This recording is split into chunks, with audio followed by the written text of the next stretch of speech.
What's going on? Welcome back to yet another normal baseball podcast. Today we have a lot of rule changes to go over. Let's get into it.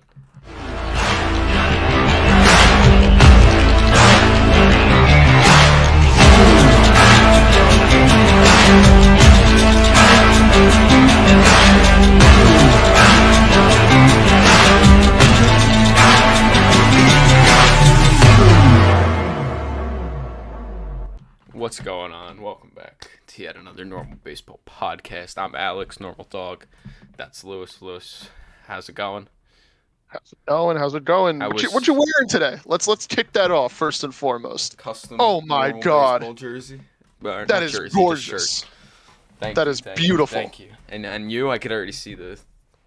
I'm rocking the old Aqua Mariners jersey, Jared Kelnick on the back. Feeling good. How was your first week with officially knowing baseball would be delayed? Terrible. I hate this feeling and I never want to feel it again. What about you? I completely agree. It's not fun. There's been a lot of stuff that's been going on. Of course, negotiations are still going on. It's been tough knowing that there's going to be no baseball April 1, March 31st even. But it's all right. We're getting through it. I mean, we can get right into it. There's been CBA talks. They've been talking, they've been trying to get the negotiations back up and running. Apparently, it's going nowhere with the actual money disputes, which is like the biggest thing. But it's getting somewhere else with in terms of rules and stuff that doesn't involve the economic side of the game. So we can get into that today, which was the plan and what we're gonna do. We could start because it kind of relates. We could start with the homework. So make sure you do your homework. Evidently, the homework question last episode was: are you a fan of the pitch clock? If not, what else could be done to speed up the game? Which perfectly goes into this because the pitch clock was one of the things reportedly agreed upon by the players and the owners for the 2023 season. So, you want to go first? What do you think? What do you think of the pitch clock? I'm going to go ahead and say I don't think it's the right way to implement something like this. I'm just going to go ahead and say it. Do you mean something like this as something to speed up the game, or just the pitch clock? Yes, as in something to speed up the game. Yes, I disagree with this is the way that they're going to try to solve that problem. Okay, and why? I mean, if you want to roll this right into the homework question, well, this is the homework question. So, I'm just going to tell you exactly how I want to say it. I'm not a favor of the pitch clock. I think the purity of baseball is that there is no set time for anything to happen. I mean, we've seen games go for hours and hours and hours. We've seen things happen where, there's a 25 pitch at bat that takes longer than some of the meetings that the MLB and the PA have had, which was tweeted out by, I forget the guy's name on the Mets. But, the beauty of baseball is that there is no set time for any one thing to happen. And I think the way to solve this issue of speeding up the games and not having them drag on so long is not within the game itself, it's within what's around the game. And I think that if you go back and take a look at it, commercial breaks in between innings have gotten so much longer and longer and longer, and that's part of why baseball games are getting longer. There's more time in between innings when the infielders and outfielders are just playing catch and waiting around and everything, because there are still commercials going on TV. When the pitcher could be walking out there, he throws 2 pitches and he's ready to go. Instead, he gets another 15 pitches in before the commercials are over. And I think that's more of where the TV providers need to come off the gas a little bit to speed up the game, if that's how they want to do it. Well, I know that's probably that's never going to happen, but that's what I think. Also, a pitcher can't, after a sitting for 20 minutes, a pitcher can't go out there and throw 2 pitches and be ready again. No, I meant that more in a figurative sense, not literal. But they do have the clock in between innings. It's 2.5 minutes each commercial break. It's not that long. Right. I think more 2.5 minutes can be cut down. So I'm actually in favor of the pitch clock. I get that baseball's like freelance or whatever, however you want to put that, and like there's no set time or anything. It's like a shot clock. It's like, why are you forcing the pitcher to throw the ball that fast? But in all reality, so what was like implemented or not implemented, what was proposed was with no runners on, it would be 14 seconds. And then with runners on, it would be 19 seconds. I mean, I don't know if those exact times are perfect, but I do think that Definitely not. there is an ample amount of time to be ready to throw a pitch in a normal baseball game. I don't think obviously the pitcher controls the entire game. I don't know how fair that is, considering if a batter doesn't step in the box exactly when everyone wants him to, the pitcher can throw the ball and it would still be considered a strike. So that part I don't understand, and I feel like they want it to not only speed up the game, but maybe like help the offense out because it's like less time. But at the same time, it also helps the pitchers. I mean, you got like some of the best games in history have been just keep going. A pitcher shouldn't really have to take 30 seconds to figure out what next pitch he's throwing. He shouldn't have to waltz around the mound. They don't really need to do that. They're there to pitch. I know I'm sounding a little like pushy, but Only time where anything should take place and like above that 19-second mark, as you're saying, is if like the pitching coach or a manager or something else is happening on the field that doesn't occur every at bat. We'll see, and that doesn't count for the pitch clock. Like if you it counts. The pitch clock starts the second the pitcher gets the ball for the most part. Like the second it's thrown back to the pitcher, and it's not like he has to throw it by the He just has to be in the 19th set. second. He just has to be in the set position, which is just glove up or whatever, ready to throw the ball. It's not that hard. What is like? Are they gonna walk around for 20 seconds every pitch? Well, we've seen it before in high volume high Well, that's what stress situations. Something tells me that if they do implement it, they will take it away for the playoffs. Because of, like you said, that environment and in between pitches. And it doesn't, in the playoffs, the fans really don't care how long the game is because they're there to watch the game. They don't care. And also, like you said, it's more intense moments. Why would they want to speed that up? It's just, that's part of baseball. Yeah, and it adds to the theater of it, if you will. Yeah. You know, like if there are runners on second and third, do you really want to tell a guy, hey, you got 14 to 20 seconds to stand back on the rubber and throw the next pitch when he could be, like in the World Series with the Astros, not the Astros, right? The Braves threw out that young guy, I think a rookie basically. Like I cannot imagine being in his shoes and being told, hey, every 15 seconds you better get a pitch off. Like that's it's unfair in the playoffs especially. Yeah. But I think in the regular season it's just not worth it. Yeah, I think they'd take it away for the playoffs. Similar to like the runner on second rule, which is going to be gone this year, but they're taking it away. I think they would take it away for the playoffs just for the more tense moments, and they know it's the playoffs, so the people who are watching don't really care how long the game is. Yeah, like those are the there to diehard watch fans. Oh, shit. And, Yeah, I agree with you. But yeah, no, I don't know if those times are exactly perfect, but I was like, funny enough, MLB Network was playing like Johan Santana's no-hitter today. And I knew we were going to talk about this. I was counting in between his pitches. And you'd be surprised. Him and Wainwright was the other pitcher. I was also counting his. They were just around 20 seconds with runners on and around like 15. Like they were around 20 seconds for both pretty much, surprisingly enough. So like they were in between the 15 and 20 second mark for the most part. Some were quicker, some were a little bit over. So I mean, like when you really look at it, it wouldn't be that hard. You're cutting off like a second or two, which I get is probably some people's argument for like why would you even need it then if it's only cutting off that much. But I think you can definitely feel a difference when a pitcher's taking 20 seconds over like 30 seconds. Oh yeah, because then you get them picking up the rosin, the rosin bag. You get them towing the cleat cleaner, like that little spiky thing. You get them waltzing around. They're rubbing the ball. They're taking off the glove. They're touching the hair.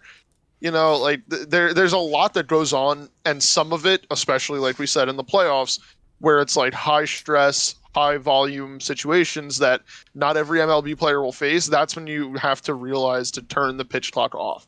But if it's like, middle of August and we're just watching, Orioles Oakland, you know, like Well, I don't think like I get the high stress and everything, but I don't think they can just turn it off for one of those types of things. I think it would just have to be during the playoffs because they can't decide mid-game. This is getting intense. Let's turn this pitch clock off because I think teams would get mad at that and players would get mad at that because like oh they get more time just because there's like a runner on base and it's the eighth inning.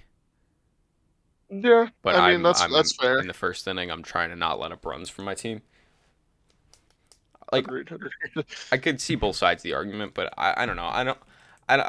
If they do it right, I wouldn't see a big deal. And like I'm curious to see how it is in an actual game. And like what would a penalty for violating the pitch clock be? Like when you think about it. It would probably just be a small fine that's so insignificant to some of these pitchers that they don't care. But even Because then, they're like not how does gonna. that What are they seem gonna do? fair? Put a ball on the board Exactly. because he They took can't more put a than 19 ball. seconds? They can't do a ball. They can't like it just doesn't make sense. I think it should be if you violate it more than 3 times in an inning, you get to send one player up there to have 4 pitches, home run derby style. It should be like yeah, like take away a mound visit. Yeah, but that like Homer. most teams we saw it last year in the playoffs. Most teams didn't use all of their mound visits. Which Like, is why if you take it away, they have less. yeah, but it's so insignificant. I think Well, what it the can't be something significant. It's like if you go 1 second over, there's gonna be so much like uproar, you know. Yeah, of course, but then that should be incentivizing you to speed up the game. That's why I'm saying, why does it matter? Like at the end of the day, baseball is baseball because it's unlike any other sport where there's no time limit to it, I and get that, that's but what makes baseball baseball. I think this is more about growing the game. And oh, can you lower your headset volume a little bit? I hear a lot of echo. Apologies. How's that? That's better. What was I saying? Yeah, I think it's more about growing the game and how the casual kind of fans can't get into it because of how long it takes. And obviously, at the end of the day, the whole point is to grow baseball. And if these fans, these casualish fans, or just fans watching like with their family or like on their own or trying to get into the game, they don't want to be sitting there for a 30 to 45 seconds in between every pitch waiting for the next pitch to be thrown. They want the game speeded up, which literally all these rules that they're trying to implement are based on making the game more exciting and speeding it up and trying to like grow the game to make it more fun. Yeah, well, speaking, I mean, if you want to move on a little bit from Well, this, what would you do to speed up the game? I said I would lower the commercial break time easily. Oh, okay. Because one that makes people sit down at home and watch it. That means that more people are going to want to go to the ballpark. Because like you just said, last year it was 2 minutes and 30 seconds. Honestly, if it's a longer inning or something, you've seen it before. Pitchers go into the hallway in between the dugout and the clubhouse and toss. Like they don't just sit there all the time. If they really want to stay warm, they do that. And it's still 2 minutes of time where there's no batter, there's no in-game situation. They can get a good amount of pitches off in that time still. I think that 2 minutes and 30 seconds is a little bit too long. And then keep no pitch clock because I think no pitch clock is a better way of baseball. I don't think I don't. The commercial break thing doesn't make sense to me. For like, I get that less commercials that it might be more liked, but the pitcher, if some pitchers sit for 30 minutes if their team has a good inning, they don't go into the tunnel and throw if they really want to. They don't do that because they know they get to warm up after the inning. They have their jacket on, they sit there. I don't. I'm just saying that there are other. I'm not going to hardcore advocate for the pitch clock because. Yeah, and I'm not going to hardcore advocate for it not like for there not to be a pitch clock, but that's just my opinion. Yeah, I'm curious to see like what the penalties would be, and like how it actually looks in a game, and like how much like they actually pay attention to it. You know. I feel like there should be a stat for that. Like we have the ability. I think YouTube has every regular season baseball game since what, like 2008, 2009, or something like that. start picking out random days and like actually time like the average and everything for some of these Well, I could do that. pitchers and everything. Maybe I'll do that. Maybe I'll look at like a decently long game and I'll time all of them and I'll make them all, I guess, either 14 or 19 seconds, depending on if a runner's on base or not. Yeah, well, what was the rule again? So it's 14 seconds with no runners With- on, 19 with runners on. Right. So I guess the thought So is 19. Let's just is more round up intense. and like be generous, 15 and 20, just to make it even. And No, I'll do. are we 14. really gonna cut them by that much? No, you can do 14 and 19. Why not? It's Okay. Still adding at the end of the day. Yeah, that's fine. I'll and I'll we'll see, try. If I because- remember, I will. If I don't remember, then it Yeah, I'll is what work it on is. it But too. I am curious to see. Okay. Well, So yeah, well now we can move into the next little thing of rule changes coming soon. The shift. yes. I mean, the shift, Joey Gallo's expertise it's gone. finally being Well, removed Not next year. starting though. next season. So, yeah, starting in the 2023 season. So it won't help. Banning the shift. Opinions? Okay, so from what I've seen, like from the community as a whole, it's very, very evenly split on Yes, almost wanting 50-50. wanting it banned and not wanting it banned, which I find Well, very interesting. Which side do you stand on? This is the thing. I don't know how to feel about it because it could be good or bad at any given point, and like if it goes for your team, you're like, oh, let's go, it's going for my team, and if it goes against your team, you're like, damn, I hate the shift.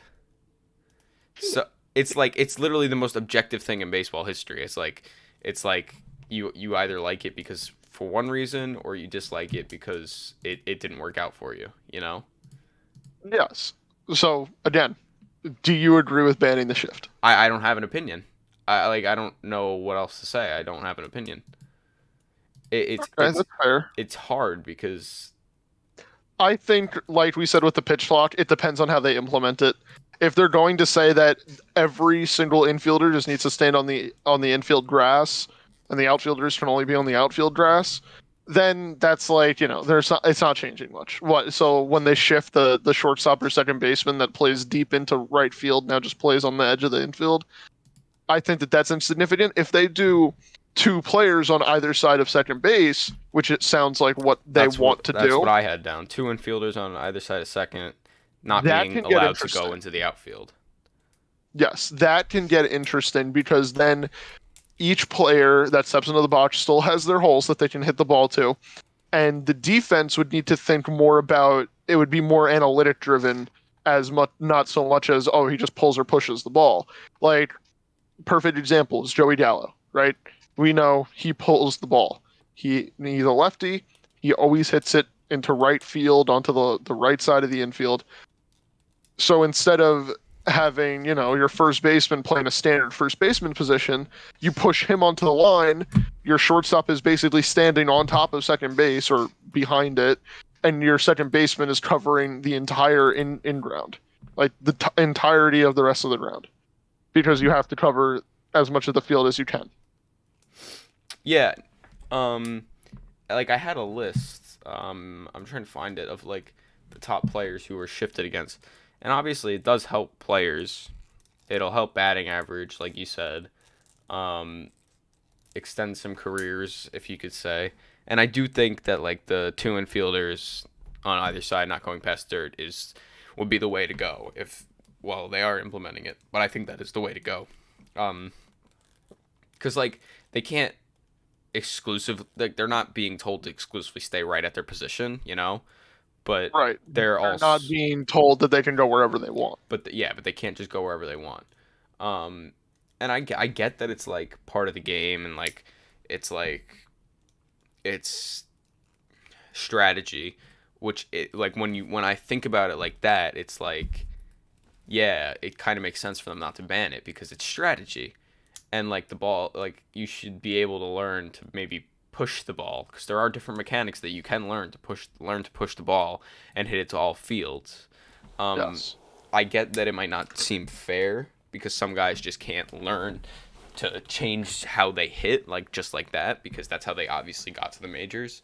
But yeah, like I've been saying, it's like I could see both sides, and I see how it helps players, I see how it hurts players, and like I see how it helps teams and hurts teams. Well, you know Um, what? I'm just going to go ahead and say it that for all the National League fans who are so upset that pitchers are no longer hitting and that there's less strategy to the game now, well, you got your strategy back with the shift being banned quite soon. There's a little bit more strategy there. Obviously, it's not the same, but yeah, there's your strategy standpoint that you yeah, would defend your because life like with. chucking it, there was like a clip of Gallo hitting. There's many clips of him because they did it to him every time he came up. The Astros, they put all four infielders on the left side of the field, on the right side of the field rather. It's like Bunted for a couple of them, pushed it the other way. yeah, but at the same time he like hit it right to them every time. And Yeah. I have a thing percent of most plate appearance shifted against like percentage wise. Carlos Santana, 97.6% of his at bats were shifted.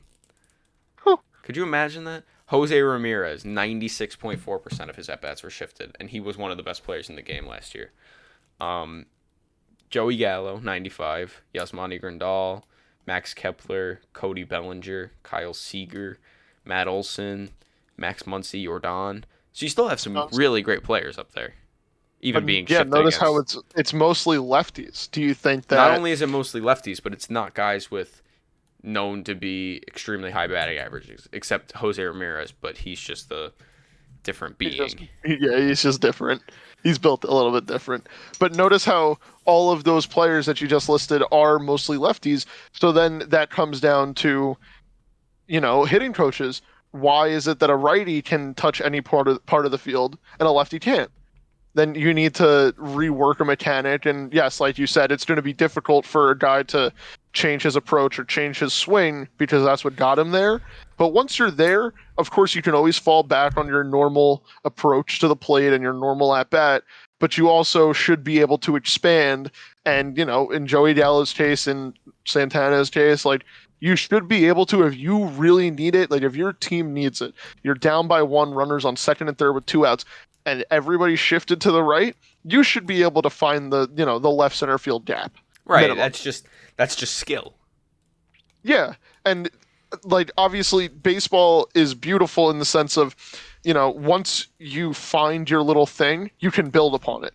Like Joey Gallo is known for being a power hitter, yes, and of course, we're going to see him hit home runs. We're going to see him do as much as he possibly can power wise, but like in situational hitting, he should be thinking to himself, it's not.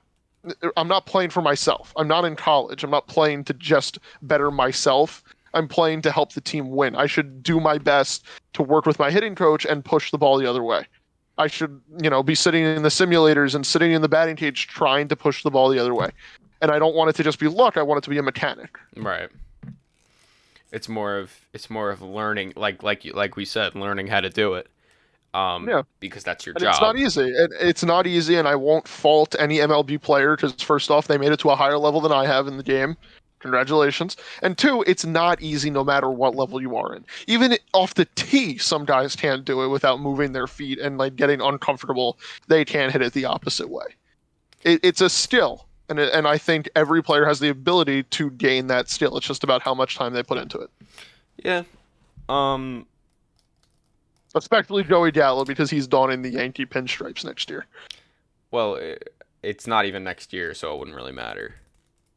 Yeah, but I'd like in to the see him try this 2022 year. season, there will be a shift, and there's going to be a lot of them. It's going to be the same old for Gallo, unless he learned something different over the lockout. Well, I'm praying that he has. Oh, I mean, hopefully for the Yankees. But at the end of the day, it is about making the game more fun and adding more offense. Because obviously, I had a stat here that this is for 2020 in the 60-game season. The shift took away 213 would-be hits and like made them outs. And in 162 games, that translates to 575 hits taken away, and made into would-be outs. To me, that seems like a significant number. From like what, 2.5 Trey Turner seasons? That's a lot more than 2.5 Trey Turner seasons. He had like 200 hits this season. It's not a lot more than 2.5. It's a little more. But yeah, no, I mean that seems like a big number to me. The place I got this from made it seem like that wasn't a big number. I mean, 575 hits, that's a lot. Sometimes And they some of don't. those hits are Sometimes teams get differences like between 5 hits in game. a game.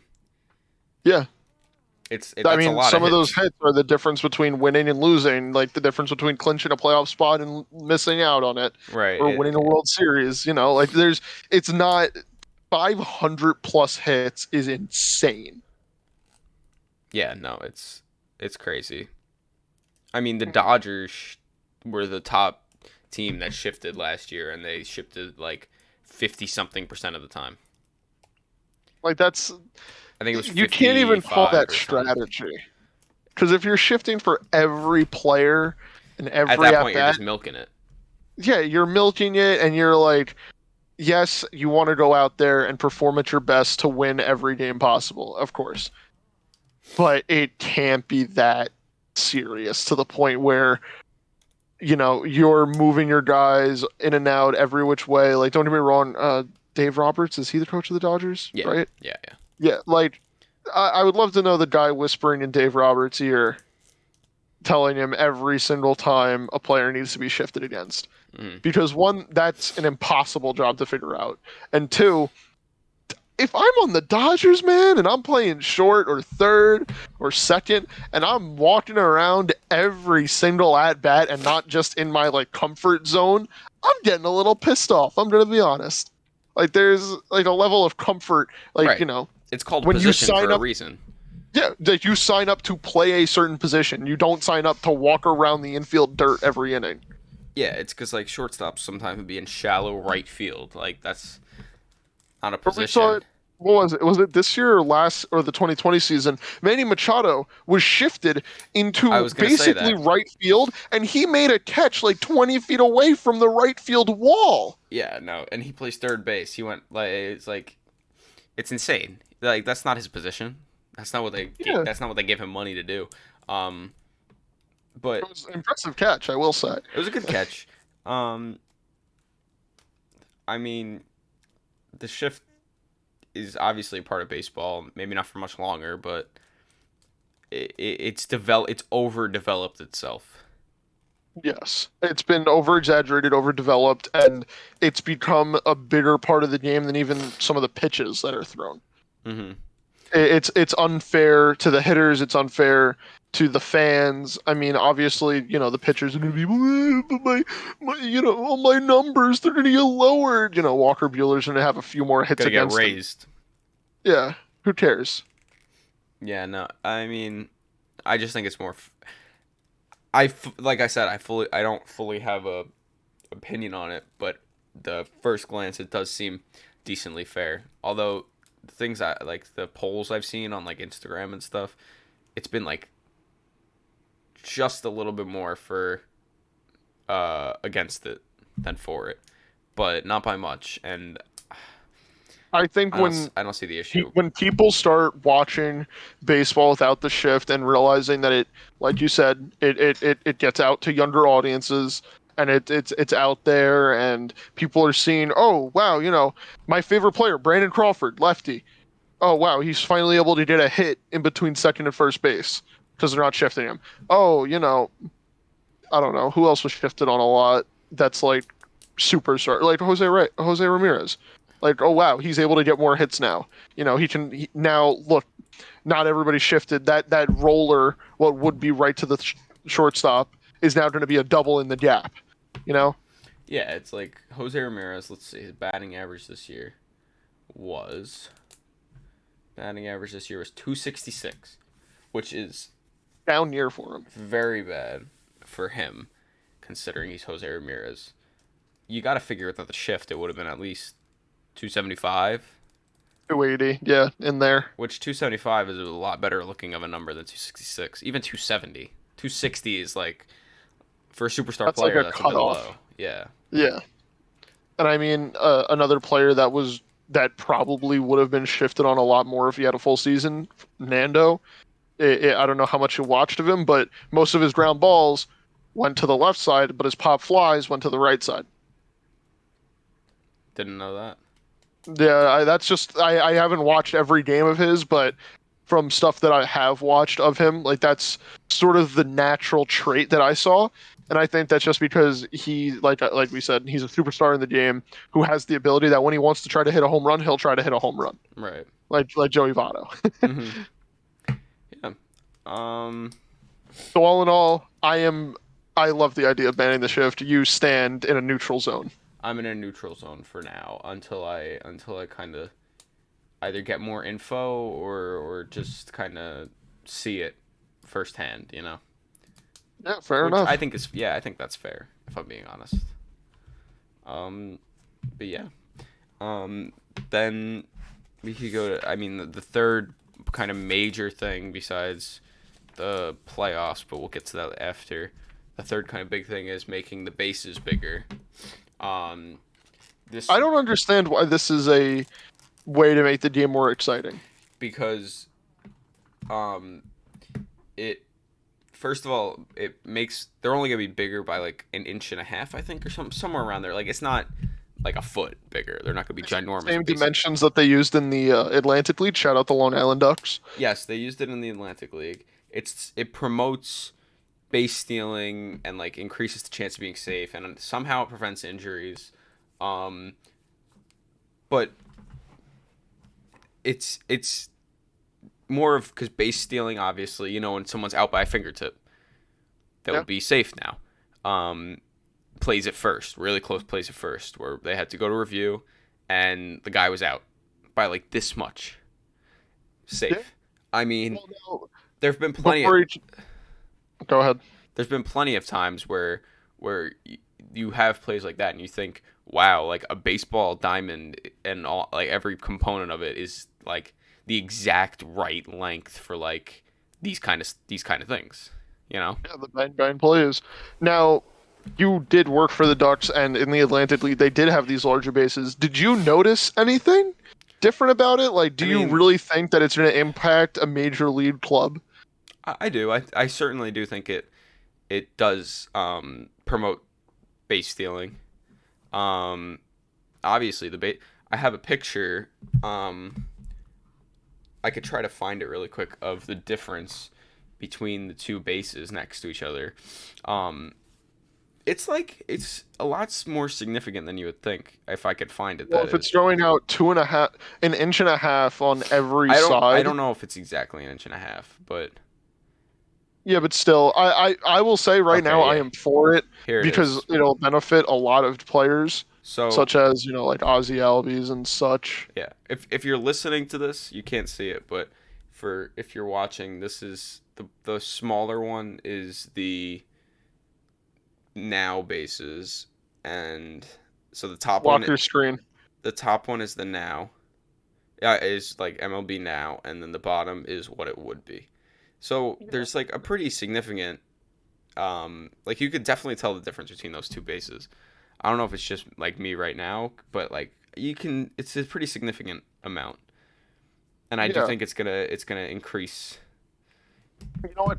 Anybody who's listening, go check it out on our Instagram. We'll put it up there somehow, some way. Yeah, it'll probably be up on our Instagram. You could check that out. The link is in the description, or if you're listening, then you'll find it. At normal baseball. Yeah. So, yeah, I'm not against it. I don't see why anyone would be against it. Yeah, If I'm being honest, This I is can't going see to it being a benefit. problem. This is going to benefit those speedsters who, do have a few caught stealings on their record from last year. I mean, the first one that comes to mind in my head is Ozzy Albies. He might get a few more safe calls this year. That might add a little bit more strategy to the Braves lineup, seeing what they want to do there, especially since he'll probably be leading off. Hmm. Starling Marte, he's a fast guy, along with Cattell. They're both fast, and they could really benefit from, if they not only. I've seen it that middle infielders have gotten more used to seeing that, that swim technique of going over, sideways, and stuff. They're going to be safe more. It's just that simple. They're fast, and they're going to be safe more because the base is bigger. Yeah, I don't know if that exact thing is the thought per se. It's definitely not, but that's an added benefit. Yeah, it. I just think it's kind of like a small thing that kind of prevents more movement in the game and making it more exciting, which at the end of the day is what all these rules that they're implementing are trying to do. Yes. They're really just trying to make it more enjoyable for someone to watch, even if they're not a diehard fan. Agreed. Like, yeah. I mean, the last thing that could potentially change is the playoffs. We talked about this last time, but there was even more. Obviously, CBA talks all a go again. And there was a report by I believe John Heyman that MLB is willing to give up even more than before for a 14-game playoff. And it was also said that could be like a huge breakthrough if they don't cancel more games, like in an effort to not cancel more games. As I said, I wouldn't mind it if it's what gets things done. I like it more than the 12 team. And if it gets things done, I don't see. I'd be in favor of it. I agree with you. I mean, I liked the idea of a 12-team or more, just because it added a little bit more prestige to making the playoffs instead of a 14-team, which is just short of half the league at this point.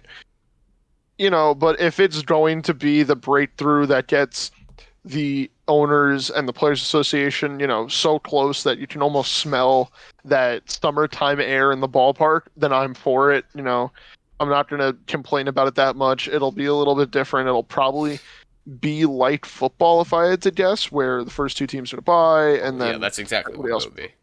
Everybody else plays each other, which will be interesting. And if the league, because I think it would be a 3-game series where only one team plays at home. Yeah, and if the league wants to expand at some point, they would have to make the playoffs more anyway. So. Yeah, I mean, yes, without a doubt, if they do want more teams, I mean, obviously, Alex and I in a previous episode did come up with perfect team sad. Go check that one out. Yeah. That's the way that they have to do it, because if you're going to, let's just say they add 2 new teams in the next couple of years, right, in Vegas and Memphis, whatever, right, then it's 8 out of, 10 teams out of 32, and then they keep adding, and then it's like, it becomes harder and harder, and then you see these teams just missing. So yes, eventually, if the MLB does want to expand, then you do need a larger 10 teams out of 32.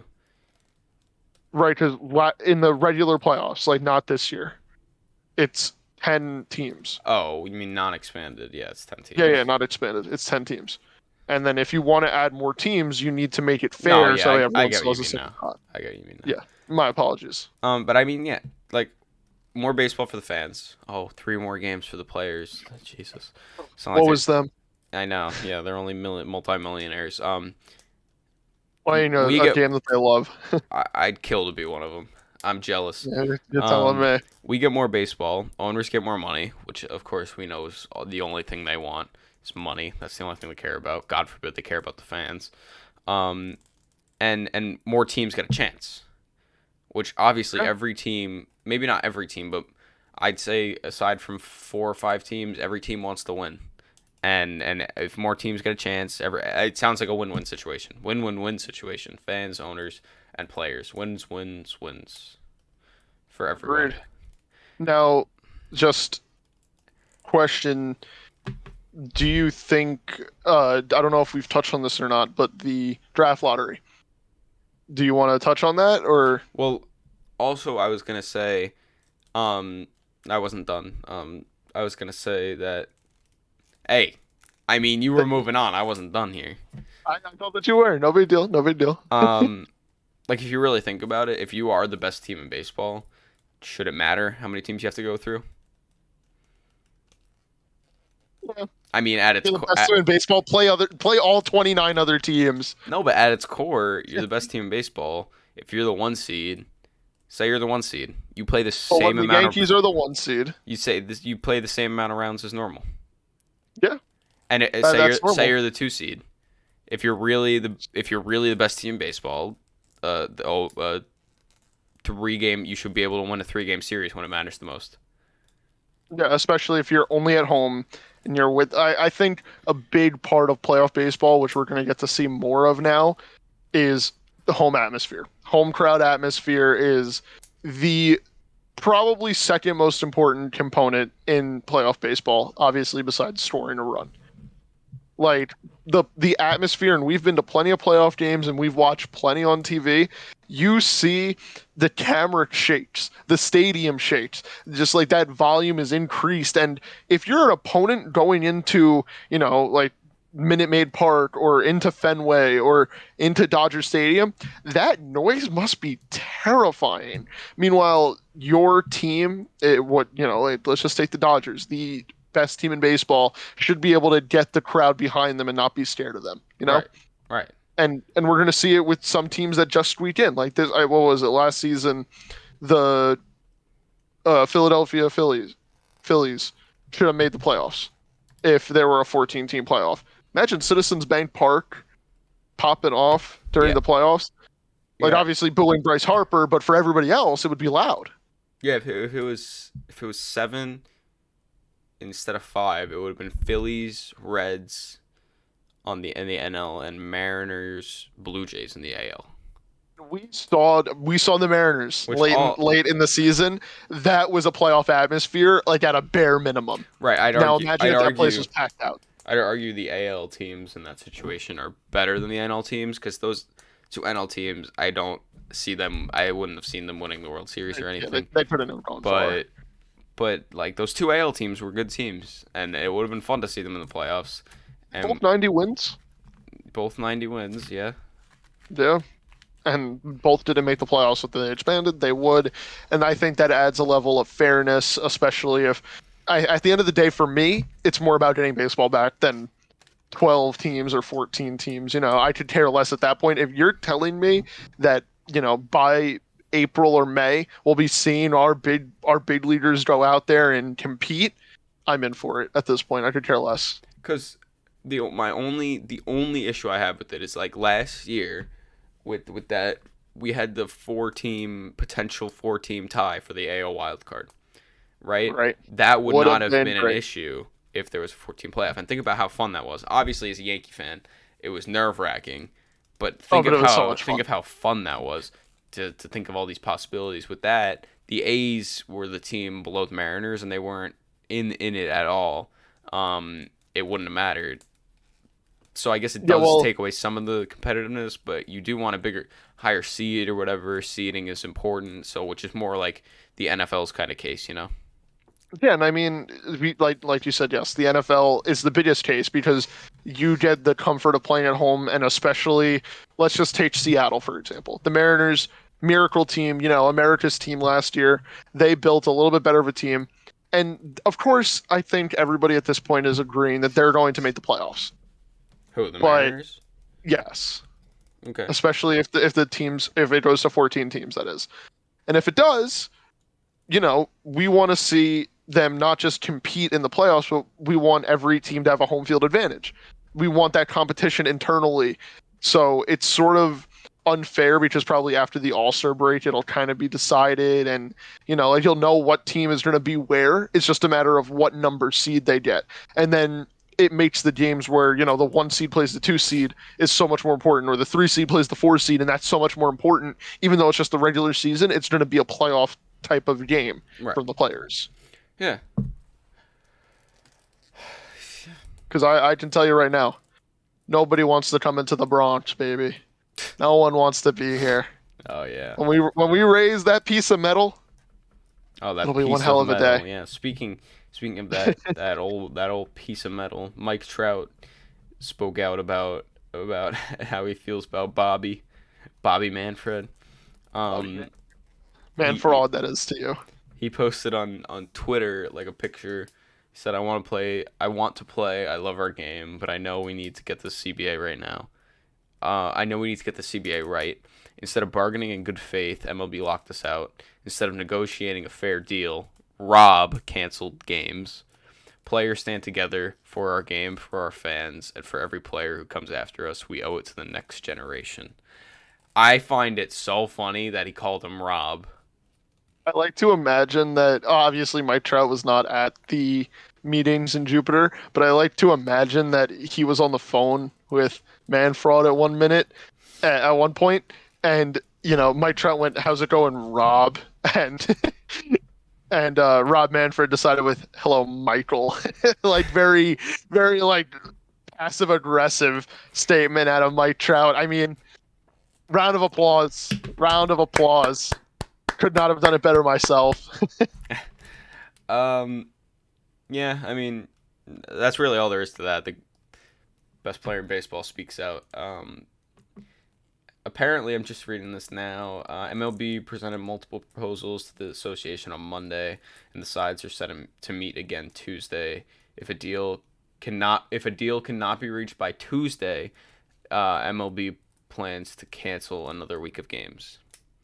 So that's tomorrow. So if a deal is not done by the end of tomorrow, or I guess today, if you're listening to this on Tuesday, they're going to cancel another week, and that's terrifying. That is terrifying. Yeah, it's nerve wracking. The reason why I keep looking back and forth here, for everybody wondering, I have my phone here and I have my iPad here where I have Twitter refreshing. I mean, I'm getting tweets about all of the MLB offers and what the MLB is willing to give up in turn for a 14-team playoff. Here we have a Mr. Dietrich, I think is how you say his name. I always mispronounce Evan. it. Yes, Mr. Evan. With the black and white profile picture. It's my favorite profile picture. Drellich. Yeah. Sources. MLB is offered to start the CBT at $228 million, going up to $238 million by the end of the deal. The rest of the proposal is not yet known. The league's increase is said to have made major strings attached. Players last known asked was $238 million, finishing at $263. MLB was at $220 previously. So we're getting all of this stuff like this because the hope is from us and probably every other baseball fan on the face of the earth and beyond that we see baseball starting tomorrow and that the CBA is agreed upon. So this is all just stuff for us to think about, and if there is no deal, we get to go with the owners even more. Well, nothing better than it. Well, by this, what I'm reading like right now, they went up by $8 million to their give. Obviously, the players, what it would end at with what the MLB is with what MLB is proposing, it would start at with what the players want. We don't know if that's still what they're asking for, but that's a step in the right direction. MLB's giving them a little bit more money. Yeah. So I guess we'll see. And hopefully that number goes up. They also want a bigger rate because they want it to go up by over 20 million, 25 million. They want it to go up by over the course of the deal. MLB's only given them 10 million to go up by.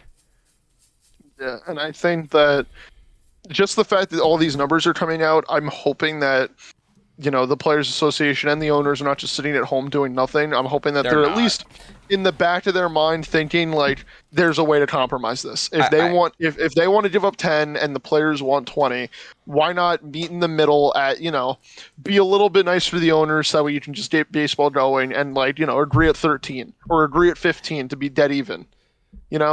I think these meetings are still going on a lot, and I think they're just not as being like streamed as much. You know what I mean?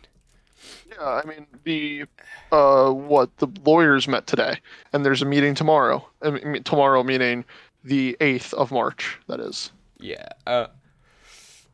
I'm just terrified at the thought of canceling games for another week because Jackie Robinson Day is close to the beginning of the season, obviously April 15th, and I believe they've already canceled to like April like 8th or something like that, 9th. Yeah, and it's gonna look really bad if another they cancel week again. would they're gonna miss Jackie Robinson Day for the second time in 3 years. They missed it because of the COVID season. They just celebrated it when it was his birthday, I believe, in August, something like that. No, his birthday's January, I think. Or December or something. I don't know when they celebrated, if I'm being honest. But they did at some point, and I just think it would be a shame to second time in 3 years to not celebrate that day as well when it's supposed to be. Yeah, well, Jackie Robinson Day is a great day in baseball. Everyone donning the number 42, and there's just more like friendliness in the game, and everyone knows that baseball wouldn't be baseball without some of these historical figures, especially Jackie Robinson. And it's going to be upsetting if we can't celebrate his day, April 15th, that is, for the second time in 3 seasons, just as you said. Yeah. No, potential opening day, Jackie Robinson Day? That'd be cool. That would be fun. It would be a little weird. None of the players are wearing their number on opening day. I could care less. Give me baseball. I'd take them you running got a out point. there and I'd take them running out there in sweatpants and ripped t-shirts as long as I'm watching baseball. No, you got a good point. I think it'd be cool. Obviously, I'd rather them reach a deal tomorrow and not have to go through this. Agreed. But I guess we'll see. That's just kind of we have to wait and see. Yeah, well, My guess is that it's not gonna happen tomorrow. We're gonna get another cancels. I wanted to be optimistic, but I was optimistic last time and it did not work. So I'm gonna. Well, I was optimistic last time, and I'll be optimistic again. I'm gonna expect nothing. So if something does happen, I could be that more excited. Now we could go on to after lockout ends.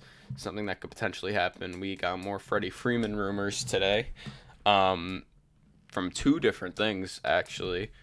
So per John Heyman, the Tampa Bay Rays made an offer to Freddie Freeman before the lockout. The Yankees are very interested. The Blue Jays, Dodgers, and a couple other teams could fit. It's a surprise. It was a surprise. Braves didn't lock him up, obviously, but they are still in the mix as well. And then follow up by that, Max Muncy a couple days ago said on a radio show, imagine how dangerous we'd be he said, that'd be awesome. Imagine how dangerous we'd be if we get him in the lineup. So what do we think? First we can talk about Tampa. I mean, Tampa, they're obviously known to not spend. I mean, if they obviously spent with Wander Franco. Is that like a precursor? Well, I'm just going to go ahead and say, even though they spent with Wander, he's still on the most tradable, movable, not heavy-duty contract for what is going to be a superstar in this league. Yes. I mean, we saw it with Acuna, who got really shorted because he would be making a lot of money too. I mean, you can really think about all of them, all of those good players who are on who are on shorter contracts, less money, and Wander got the years, but he just got less money than honestly, than he would probably be worth if he played another couple seasons under arbitration. I think that was more because he wanted the money then and he wanted his guaranteed money, and I think he was willing to take less just so that he knows he gets it. Which, of course, and I guess I can't blame him. He's making a lot of money. But do we think that that's is that in my head when I first read that report this morning or midday or whatever, my first thought was, maybe the Tampa Bay Rays are turning over a new leaf of course they're going to compete, but they want to compete with the names, because with the MLB now declining them being able to play half their season, they want to look for a new home. Half their season in Montreal, that is, not just not being able to play half their season. Yes, in Montreal, my apologies. And they want to look for a new home. They want to, go elsewhere. Was that them reaching out to Freddie Freeman and being like, hey, come play for us. We can help you win. And guess what? You'll help us sell more tickets. I think it wasn't just a pure baseball offer, I mean, yeah, I do think, like I was saying with the Wander extension, they haven't been committed to a player since Longoria for the most part. Their players, they're maybe Brandon Lau, but even then he's been there for 3 years. It hasn't been anything long. Isn't he going to get traded, right? Not that I know. I thought was there a trade rumor around him? It's been so long since we've had real baseball. But I mean, if that is true, they're now willing to commit to players. I can kind of see this happening. They're not. I mean, the owners are an MLB owner. By no means, I just think they kind of threw out an offer. By no means do I think they threw out an offer that Freeman was heavily considering. You know what I mean? I think they just threw out an offer because why not at that point? I do think the big players are Yankees, Jays, Dodgers, Braves. So that's the next part of this tweet.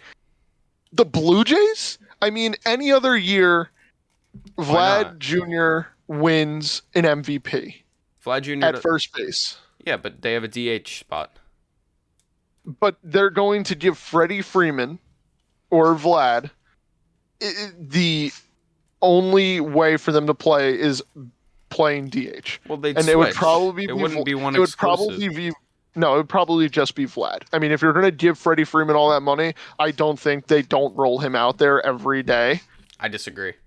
But I thought that was just such a weird thing. Like, yes, the DH, whatever. But even then, sure, they lost Simeon. But, like, their team is still good. They don't need a guy to come in and sit at first base or, move Vladdy to the bench. They lost Semyon is a ginormous guy. Vladdy wouldn't go on the bench. What are you talking about? Not the bench. I mean, the DH, sorry. And not they bench, would be DH. switching because they're not stupid enough to have a young guy never play the field as if Freddie Freeman is immortal. I mean, this is just hypothetical, obviously. They'd be switching. Freeman obviously isn't just going to sit there the entire season, play DH. They would be switching. Vlad might even try third base again. Who knows? If he could stay as Slim Daddy Vladdy, why not? I mean, Bichette can play short. You can move Biggio to second. Vladdy playing third. If he can figure out third base and they get Freeman at first, that's a dangerous infield. Yeah, that is a very dangerous infield. See, but I like the sound of that more than I like one of them just DHing every other series. I understand that. I fully understand that. I'm just saying that if he might be able to figure out third, I don't know. That's kind of a thing that like they'll take Freddie Freeman's bat and not really worry about how much he actually plays first base, knowing they still have Vladdy. If they could both be in the same lineup, I think it would be more of an offensive decision than a defensive decision. Like they can worry about the defensive part after they sign Freeman. Oh no, completely agree with you there. But my thought on it is that Vlad cannot go back to third base. If he can figure out a way to get back to third base and play the position as best as we know he can be, best as we know he can be. He was never really a good defensive third baseman. Right, but I mean, in my head, I can see Vlad being an average or just above average at best third baseman, like defensively. He's not going to make those Manny Machado, Nolan Arenado type plays, but he's not just going to stand there flat-footed as he did for those few games that he did play third. If he could stay as Slim Daddy Vladdy, he could probably do that. Yeah, he probably could. Let me see his most recent. He's looking good. I just don't think. Oh yeah, he looks very good. That team is insane. I mean, if they did get Freeman, if they landed Freeman, that would be crazy. Entire field, like that outfield, Teoscar, Gurriel, and George Springer manning center field, Alejandro Kirk behind the dish. Oh. It's gonna be a fun AL East this year. I can tell you that. Isn't that future ALCS MVP Alejandro Kirk? No. Book it now. I said it. No, that's future World Series MVP Alejandro Kirk, for the New York Yankees, of course. Oh my God! and Gary will be playing center field. He'll take over Brett Gardner's position. But yeah, that's Freeman. I mean, Dodgers would be cool. Obviously, Muncy was saying this. Freddie's seen it. Let's be honest. Oh yeah. That's basically Muncy. That's basically Muncy saying, "Hey, I'll play second base." Yeah, Dodgers would be cool. Of course, they would be cool until they get knocked out of the World Series in 4 games by the New York Yankees. Obviously, the Yankees' #1 destination, from my opinion, him, Correa, DJ, and Gio. It would look beautiful with of course, Gary behind the dish and Gardner in center field at $10 million. According to Alex. I don't know how the Yankees are very interested when they still haven't extended Aaron Judge. I agree. I completely agree, but I think the thought process with the Yankees front office is that they can get a deal done during the season, and although it is high on their priority list, it's not #1 at this moment, which is sad because in my head, because it should be. In my head, it should be #1 as well. It should be #1 to put Aaron Judge, sign him, make him that captain, make him that centerpiece. This is the same thing. This is literally what happened with the Braves and Freeman last season. this entire season, it was like Braves Extend him. Freeman. This is your number. This should be your number one priority all season. And then look what they did. They didn't extend him, and now they're in this pickle where they think. I think a lot of Braves fans think they're going to lose Freddie Freeman. At the end of the day, do you think you can put a percentage to the chance that Freeman leaves? I would say about 40% chance he leaves. I said 42 just because Jackie Robinson, but that's fair. Like I still think in 99 out of 100 tries, Freeman is probably thinking that he wants to just stay in Atlanta.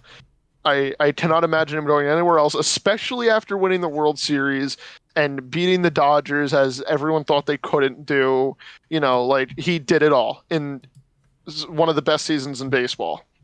Mm-hmm. Yeah. Well, it would be a shame if he didn't resign, but also it wouldn't be a shame to see him trotting out there on opening day in the Bronx, and you're starting first baseman Freddie Freeman, in the Bronx. And you hear the bleacher creatures, Freddie Freeman. Oh, God. That's the type of things people will get on Yankee fans for saying. Hey, giving us a bad name over here. My DMs are wide open. I'll defend anything till the day I die. Yeah. All right. Well, I mean, what was Baseball. The other team? I feel like there was one. Baseball. I feel like there was one other team. It said Yankees, Jays, Dodgers. No, the Rays, Braves. Yeah, no, that's. The Rays one is just so out of left field. That's what really got me. I think it was more of like they just threw a random offer, and I would like to think that Freddie Freeman as an opportunity to kind of get a little attention on something that wasn't lockout. I'd like to think that all 30 teams have sent over an offer. No way. Well, not all 30. I would say 20 minimum. I don't even think it's that much. I don't even think it's half. Well, let's see. You have to get rid of the 5 that don't want to compete, like the bottom feeders of the league. Then We'll think of guys with established first basemen. No one. Mets? No, they would be. I spoke to I He's not going to the Mets. I asked a bunch of Mets fans this question. He's not going to the Cardinals. He's not going to the Cardinals. Let me talk. I would like to talk. He's not going to the Diamondbacks. Not going to the Tigers. Tigers. He's not going to the White Sox because they have Abreu. Not going to the Twins. They have Sano. They also aren't good. Not going to the Royals. They also just aren't good. That's your 2015 World Series Royals. Maybe the Brewers. Is Freeman a Brewer? Is he that type of guy, or is it more of Schwarber? Maybe. Cubs. Oh my God! No. Baseball. I need the lockout to end. Giants, no. Rockies, no. Diamondbacks, no. Padres, no. It's going to be interesting when free agency opens back up. I feel like all of free agency is going to be like 2 to 3 days. It's going to be a frenzy.